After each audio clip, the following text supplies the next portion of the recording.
First of all, thank you very much, Lena and Marco, for this opportunity to talk to you. And we agree with Lena that public services is something that's very important to look at. And we want to this morning talk to you about what we've been calling the foundational economy, because that's a way of thinking about public services, but within a bigger context, seeing the connection between those services and the wider economy. So we're going to cover these things. I'm going to start by explaining what do we mean by the foundational economy, how does this relate to the notion of public services.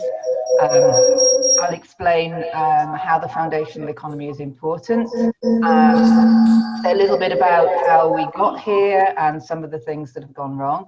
And then I'll hand over to Angelo, who's going to talk about the importance of renewing the foundational economy for sustainability in all its senses.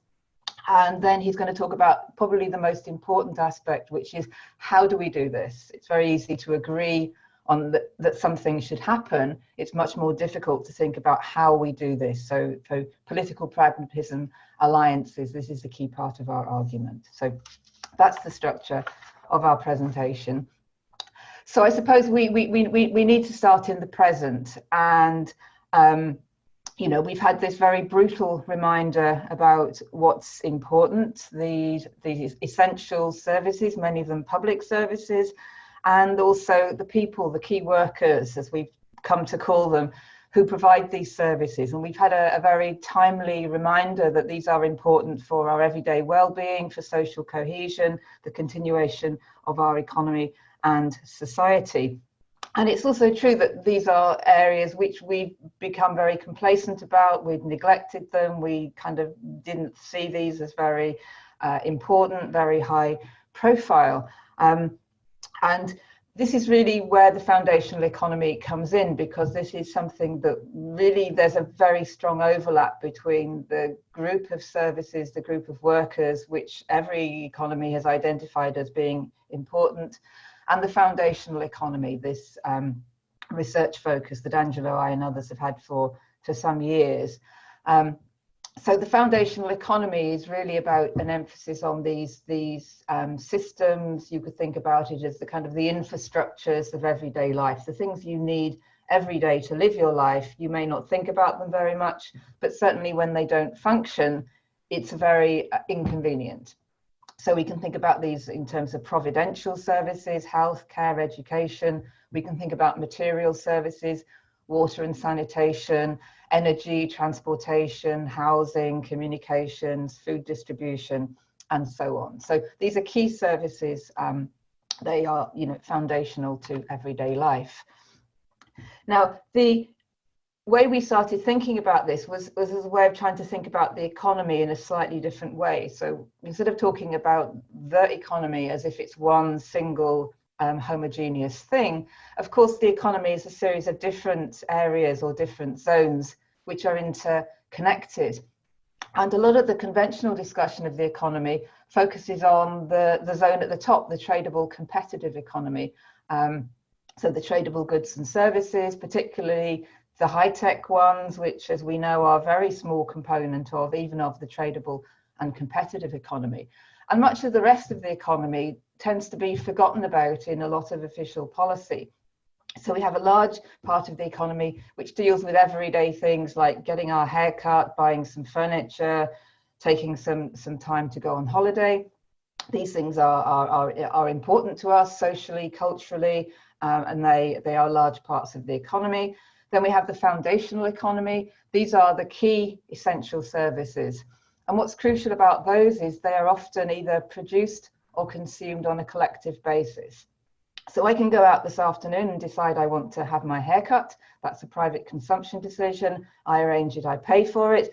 Lots of other things, my housing, my healthcare, my water supply. These are things that are provided, consumed, or produced often on a collective basis. You know, I depend upon others organizing this and making it available to me in an appropriate way.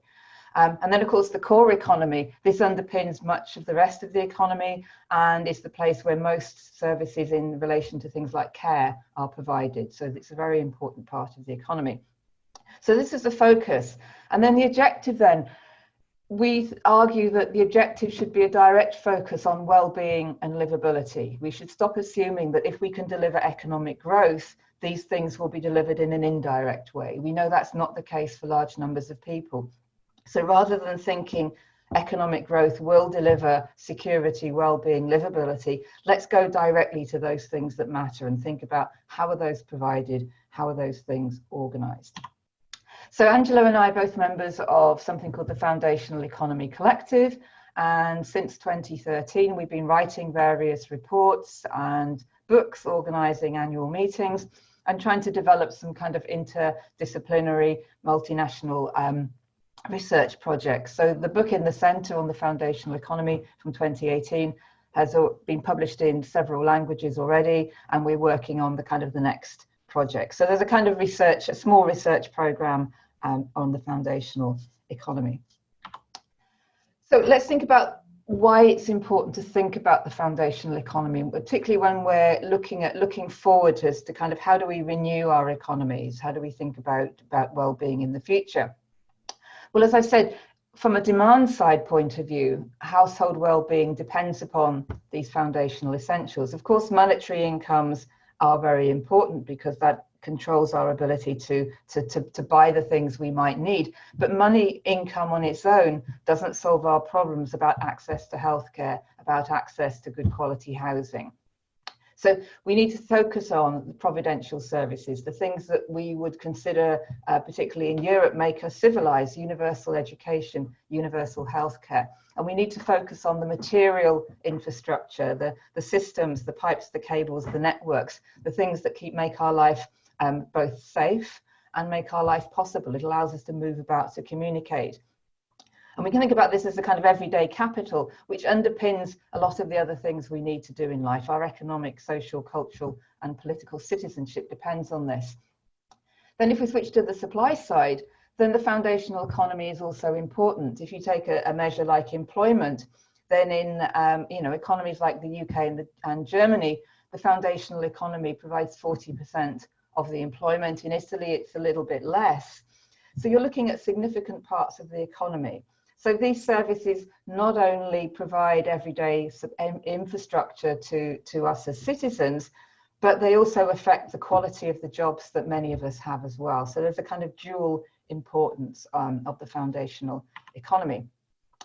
Now, one of the important things I think at this moment is to kind of remember the significance of foundational systems. A lot of the basic systems, clean water, electricity, decent housing, these were systems that have been introduced from around the end of the 19th century through to the middle of the 20th century. And you can think about these as there were golden ages when these systems were constructed. They were often introduced to tackle public health issues in urban places, to tackle disease, so clean water, sanitation, an essential service. And collectively, these services contributed to increasing life expectancy. We gained in Europe about 20 years of life expectancy through the development of these infrastructures. And they also enhance citizen well-being and inclusion. So we should, we need to kind of remind ourselves about the achievement that we had in constructing this set of infrastructures. And we also need to think about how those things were done. Central states were key. Central states can play different kinds of roles, but central states also work together with different partners. So we should not assume that the state does everything. The state needs to play different roles with different people. But at this point, it's also all too obvious that we have also, whilst we had a great historic achievement, we've also failed to maintain and protect these systems. So many of these systems are now in crisis. This comes through a variety of reasons: political neglect, water systems, transportation systems maybe are not very exciting for politicians, fiscal austerity, particularly in the last decade or so, and then reorganization, privatisation, financialisation, fragmentation. All of these things have been used extensively in foundational systems. And we see the consequences. So inadequate services in many cases, inequalities of access, deterioration in the quality of systems, specific system failures, and also systemic crisis. So to come back to the present, public health is now one of the key things that we are concerned about as societies in its broadest sense, and public health was one of the key motivators for developing these systems. So what I'm going to do now is hand over to Angelo to tell us what we should do next. Yeah, thank you, Julie. Well, the Foundational Economy Collective develops a critical analysis, of course, but we also take a propositive approach. We are not really keen to universal recipes because the economy, of course, is not a homogeneous whole. However, we agreed on a small set of basic principles for restoring centrality and accessibility to the foundational economy. So first of all, rather than aiming for an ultra-competitive economy, which does not guarantee a good life for the many, we need to deal with the well-being of current and future citizens. The point is probably not to replace what has been lost, not just to be resilient, so to speak, but to build a new balance, also considering that investing in the foundational economy implies addressing climate and environmental emergencies, because many economic activities with the highest carbon emissions are foundational activities, such as housing, transport, the production of electricity. And investing in these sectors is crucial to reducing their impact on environment and climate. Focusing on liveability and sustainability rather than competitiveness and profitability means recognizing the relevance of social infrastructure and collective use of goods and services, not just the primacy of private consumption. Which is the starting point? Well, the starting point can be experiments in radical social innovation. The European territory is teeming with innovative experiments concerning the foundation, which also sometimes involve local administrations. Not only large cities that have a collectivist tradition, such as Vienna, Barcelona, Berlin, but also in peripheral and rural contexts sometimes, where the corrosion of the foundational is perhaps more evident and also produces depopulation effects. Some economic activities can indeed be redesigned on a territorial scale. Think to food production and distribution, which is perhaps the most obvious example, but this can be extended to energy production, waste treatment, the management of drinking and wastewater. These innovative experiences are not probably still a counter movement, a Polanyian counter movement, so to speak, but they are examples of how the most important economic activities can be redesigned, putting livability and sustainability at the forefront. Obviously, many activities cannot be managed on a territorial scale. Think, for example, of telecommunications, public education, healthcare systems. For this reason, of course, building the future of the foundational requires a multi-scalar approach, which includes form of coordination and financing on a national and international scale. The European Recovery Fund after the epidemic is, of course, an extraordinary opportunity for establishing a new approach to public investment based not only on growth and income, but also on the accessibility and quality of basic goods and services. A new sense of affiliation in the European Union could arise from such a shift. Last but not least, the foundational economy cannot rely on private philanthropism and social finance. Instead, it needs a highly progressive tax system, which also tackles the overaccumulation of income and assets. A decisive question, of course, is the political viability of foundational renewal. What are the political forces capable of taking on this program after 3 decades of neoliberal neo-reformism, when political conflict is extreme and political consensus is very unstable? Well, our view is that the current political fragmentation can also be understood as an opportunity to develop a politically pragmatic approach, to build alliances not on the basis of ideological issues, but on the basis of a common interest in renewing a material platform for collective well-being, similarly to what happened in the World War II aftermath. The COVID-19 crisis, which is both revealing difficulties, but also mobilizing resources, clearly an opportunity for extending a universal infrastructure of essential services. The next slide, please, Julie. The role of intermediate organizations is decisive in building alliances aimed at the foundational renewal. Trade unions have probably a special role in this because they are the largest democratic organizations of working people.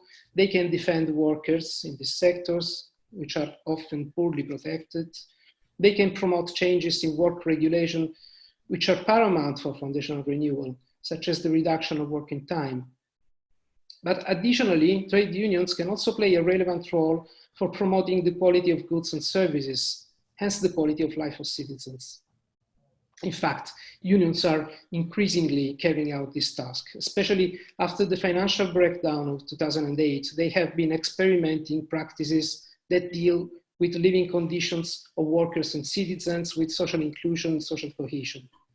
Paths and methods, of course, are different in different countries, according to different national traditions. Various kinds of social partnership, national and local campaigns for the defense of public services and goods, coalitions with not-for-profit organizations and social movements, and so on and so forth. Our proposal, to which we have also dedicated a research project with the participation of PTUC, is that this variety of actions could perhaps be the basis of a common effort for the renewal of the foundational economy as a basis for the protection of income and the quality of life of working and non-working citizens. So as a research collective, we have a rich research agenda for the future. And we hope that some of our research questions may stimulate discussion today and tomorrow. First, there is a specifically political problem. How can politicians be involved in medium and long-term issues when they are concerned about maintaining a very fragile consensus in the short term? Can long-term programs and strong narratives be a new basis for political action? This probably has to do with the future of social democracy in Europe. Second, how can we strengthen the administrative capacity of states and local governments to address complex issues? The pandemic outbreak revealed all the difficulties that nation states face when they have given up a large part of their capacity to act and regulate. And these difficulties are one of the engines of the spread of populism today. Third point, restoring the capacity of public action for renewing the foundational economy requires addressing the tendencies towards privatization, outsourcing, the public and private partnership. These trends are not simply a hollowing out of the state, but a continuous intertwining of public authority in the market and market freedom in the public sphere. And they still have a bipartisan consensus in the political forces. How can we stimulate a reversal in the short term? Fourth, the large number of social innovation experiments in the foundational economy on a local scale is absolutely encouraging. But how can we work across different levels, local, national, supranational? This once again involves trade unions particularly, because they are not only the largest intermediate organizations in Europe, but probably also the most articulated one on a territorial basis, with strong national and supranational coordination. That's why we think that unionism can be a pillar for the foundational well-being, and perhaps the foundational economy can be a reference point for unions' action in Western countries. Thank you. How do you think sustainability will fit with foundational economy? What role for unions? A substantial comment. I was really surprised that you treat so lightly climate change.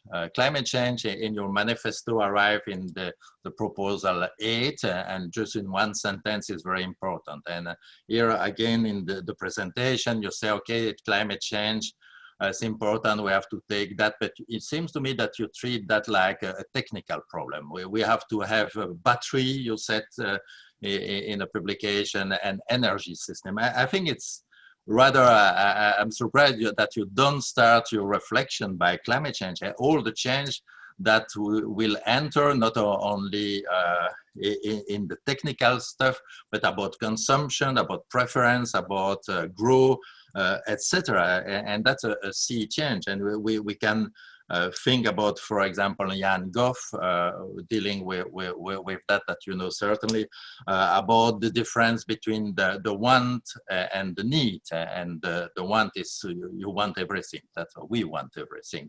Is that the liberal mantra? But the need are rather different and linked with your proposal. Certainly, we like when you say that trade unions are important and that organized labor, as you say in your manifesto, which means there is disorganized labor too, and now we have to think about disorganized labor, are important. But when you see public services, it's perhaps a little bit more complex, because if you take all the debate, including universal basic services, it's also about cooperativism, about self-organization, about local association, about different way of organizing, which are not necessarily the public services where we know trade unions are important. And I think perhaps in the actor side, I would like perhaps to have from you a vision. You present a very positive vision of trade unions, and we like that. Oh, I like that. That's normal. But a little bit more critical vision, and how you see this possibility. How can we value foundational services in our daily life? Thank you, Marco, and thank you so much for inviting me here as a discussant, and especially after the inspirational presentations we just heard. I promise I will raise just one question, because I think you have many already on your table right now to answer to, but I just wanted to say that I love what has been said, that as a result of the pandemic, maybe, many of us have gained more clarity about the things that matter and that we value the most, like health, care, education, but also scientific research. I would add culture, access to nature, social contacts, and that we also need a new approach to public investment on these foundational things, because this actually kind of pivots very well into what I like to reflect upon, which is about how we can draw greater attention to the multiple pathways by which our public services and education, that's the one I know best, but I believe it applies to all the others too, shall we put back at the center of a revalued public action that is there just not to fix market failures, but to create value and bring about that transformational agenda for a sustainable economy we need and we are discussing in these days. And I think that every speaker has said what has said so far, and also yesterday and in the course of the debate, is that it's absolutely impossible to fix our way out, not only from this crisis, but from the multiple crises we are in, the health crisis, social crisis, the economic crisis, the climate crisis, if we just pretend that we could fix our way out of it, that we got to wait for massive problems or market failures to happen, rather than justifying a strong public action. And this is what has happened since the financial crisis in 2008.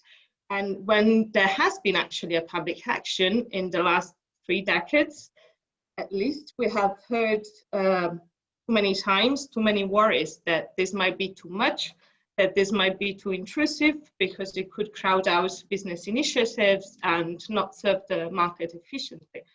So anyway, I think in these 2 days of reflection, these 2 days fit very well into the current debate on, and Dina mentioned it yesterday, on the building back better. And what is very clear for many now is that the last thing that people and their communities want to see in their life is a return back to a normal that didn't work. And that has exposed during the pandemic the failure of years of privatization, outsourcing, crowding out of public investment, austerity in the public action.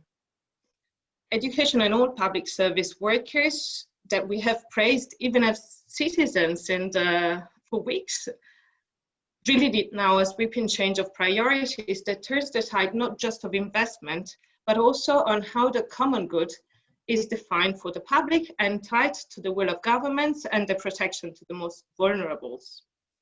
And it is quite unfortunate, I must say, to realize that despite what we have all witnessed so far, that even in some important forests, not clearly this one, the current debate on the policy proposals on how to build back better is still held back by some of the usual unchanged faulty assumption or even short-sighted solution that we can just increase access to public goods by opening up to the private sector provision. This is a solution that, as ETUC and the Global Education Federation, we have been fighting back for many years now. This doesn't increase neither access nor equity in the delivery of the services. So this is the first faulty assumption that I believe we need to challenge if we want to empower public services, that the private better delivers public goods, or said alternatively, that the private delivers public goods better than the public. And I think this was clear in your presentations. Secondly, what I think that every speaker has said so far, you've somehow all alluded to the word of work of essential workers, the key workers, you said, really. The second deep-seated assumption we have to challenge is that essential workers, like teachers, like nurses, carers, are passive subjects, or in the best case scenario, resources to be maximized. But they are not considered central with their professionalism and the inner value they have for the communities they serve to any plan to improve public service systems. And both these points are central to me because they help identify the real question that I would put on the floor to you, which is, what does it mean to value key workers and essential workers? And then how do we fund, how do we see, how do we shape, how do we resource the essential institutions where essential workers work? And especially, how do we value public goods even in the absence of a marketed price? And these are actually the limits for me of the current economic models that speakers before me have explained much, much better. That we basically put into the GDP those services that have a marketed price, but we don't know how to value, for example, a more educated society, or people who could think critically, or are healthier, or are more tolerant and more inclusive. So my question is, or my point is, that we only know how to value when we have to pay for it. And we do pay for collective services like education, hospitals, health, but we actually pay for in terms of input. So the salary of a school teacher, or the salaries for nurses, but we don't know how to value the output. And so the irony is that in this way, we only look at the cost side of it, but we haven't figured out how to measure the value that is created by a well-resourced, well-structured public system. So a system that doesn't know how to measure its own value, or to value its workers or its professionals, it's also a system that lacks the vision of the state that you were mentioning before, and the role of the state, where many, even all, I would say, of these public services are housed. So what we've heard for decades, or the last 3 decades, if you want, that the state at best is fixing market failures, or creating an enabling environment for investment, or fixing a problem of the private sector, or maybe just funding that sort of background stuff we need, like schools, infrastructures, or roads. But the real value is actually created somewhere else, which is in the market. And this narrative has also become, on one side, a justification of why you should be even spending and investing in the public institutions themselves. And on the other side, it has become a sort of a self-fulfilling prophecy. If you do not believe that public services are actually creating value, and that the actual value is done by the market and in the market, then there is absolutely no reason why you shouldn't even be thinking about what are not just the investment, but also the knowledge, the capabilities, the resources, and so on, we should be putting into this system to create value.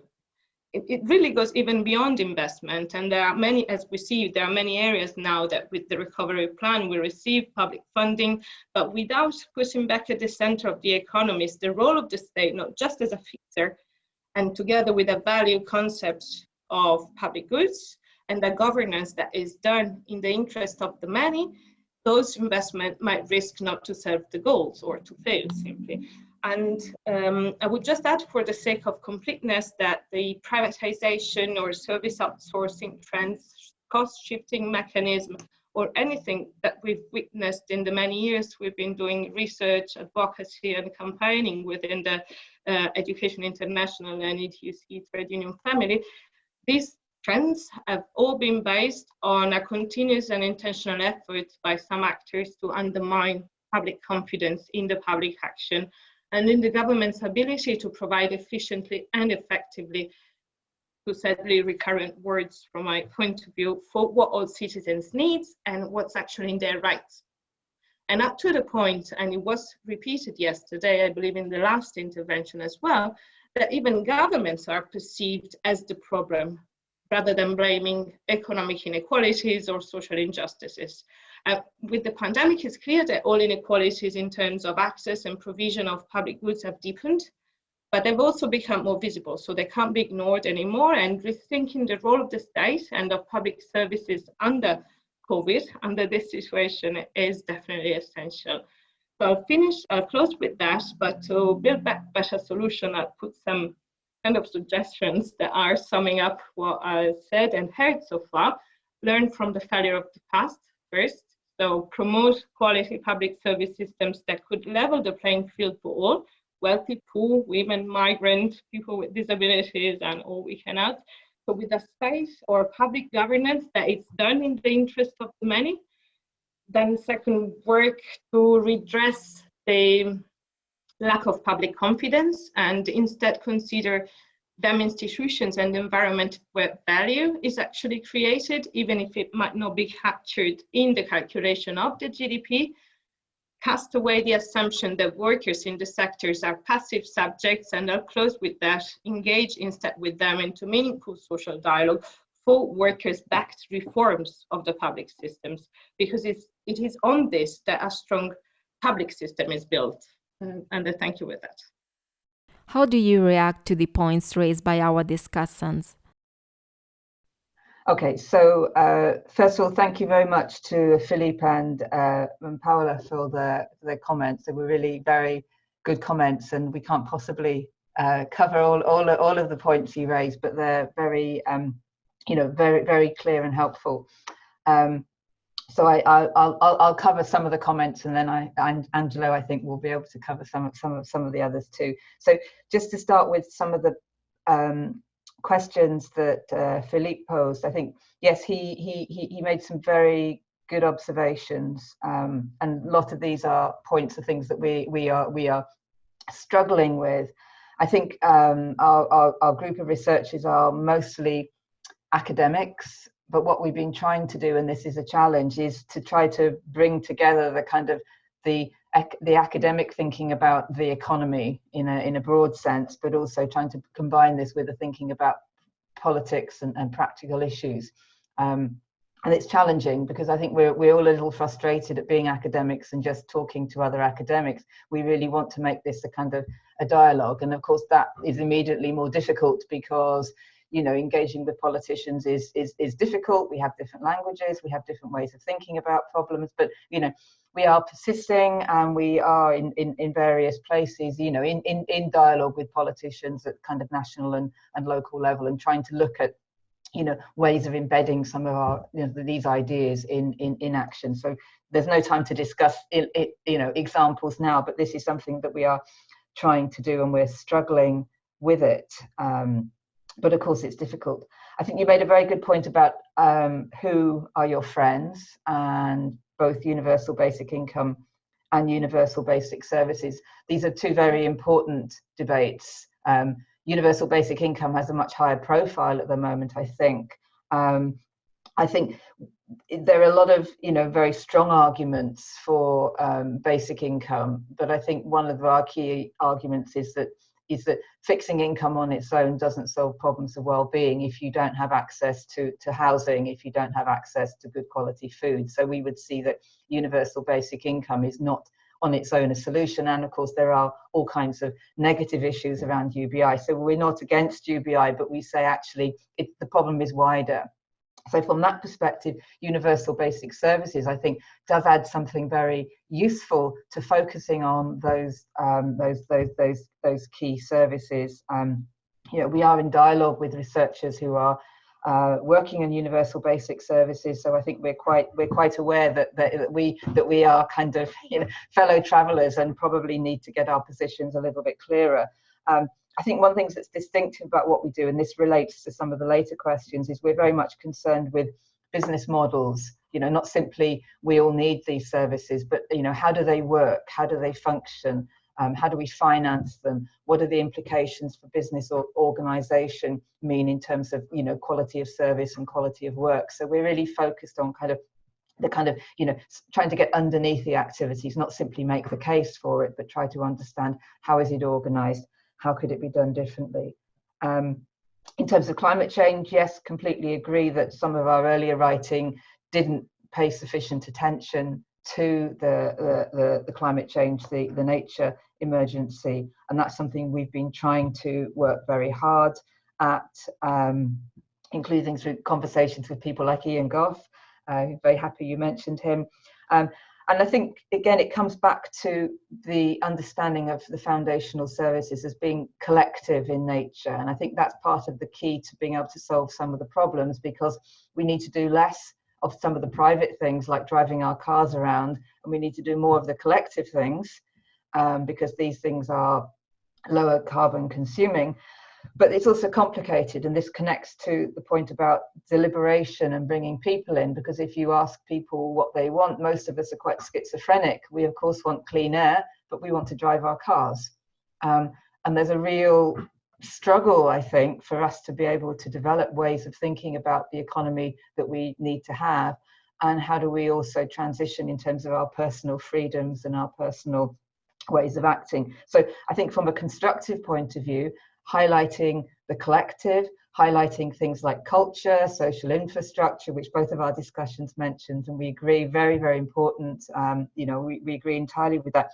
Highlighting the importance of these things and trying to rebalance more to these collective things, these social things, and also trying to then make the argument as to why private consumption of things like transportation, rethinking the way we construct things, allows us to get there. But we appreciate these are big challenges.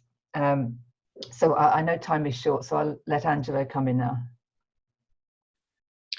Thank you, Julie. I think that Julie has quite exhaustively responded to the many of your observations, which are absolutely interesting and absolutely important for our debate.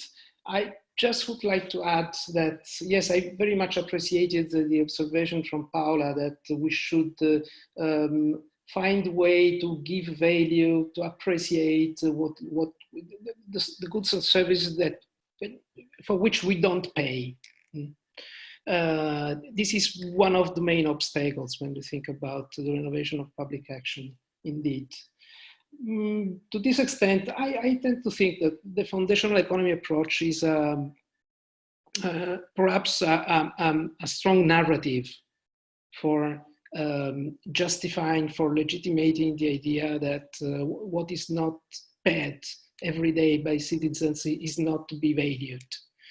So perhaps adopting this perspective about the importance of the foundation, the importance of the collective, and so on is not relevant only for technical climate change and environmental emergencies, but also for relegitimating public action and relegitimating the idea that that the public intervention is not necessarily less efficient and less effective than the private one.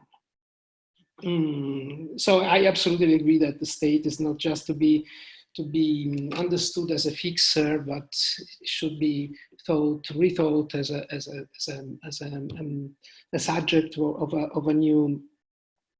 the construction of a new social balance. What should I add? I think that Julia has already responded to the main question. I think that it's true that we have probably